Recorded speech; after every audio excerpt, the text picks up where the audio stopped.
امروز برین در شهر کابل هر روز بلاناغه 200 نفر کافر میشه در کابل. چه قسم 200 نفر کافر میشن؟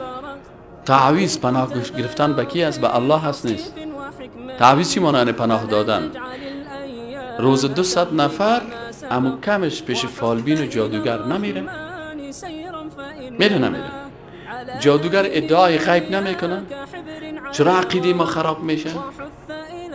چرا روز 200-300 نفر کافر میشه؟ به خاطر از اینکه نبی اکرم صلی الله علیه و میگه که اگر یک نفر پیش فالبین میره، پیش کاهن میره و پیش از او میشینه، چی که؟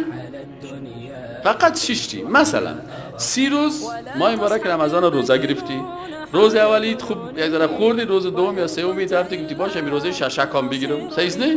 روزه 6 هم گرفتی، 30 شد، 3 روز هم روز عید، روزای خوشی سیام در عبادت تیر میشه.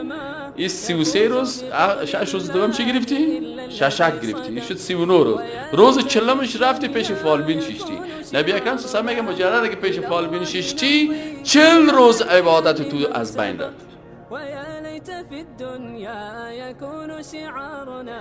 و اگر تصدیق کردی به گپای ای فالبین و جادوگر و تعویضگر، میگه کافر شده با آنچه که بالای نبی اکرم صلی الله علیه و سلم.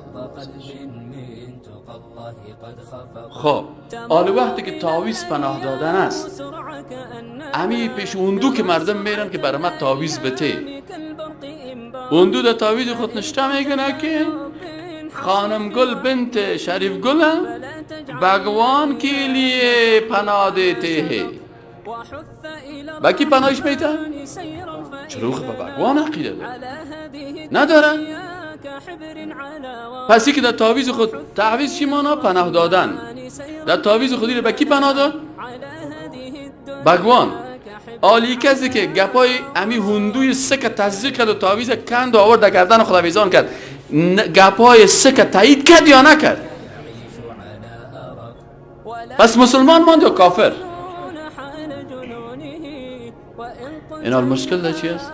مشکل ده ایست که برادر محترم، تا وقتی که در نقشه رسول اکرم صلی الله علیه و سلم حرکت نکنی، مسلمانی در خطر است.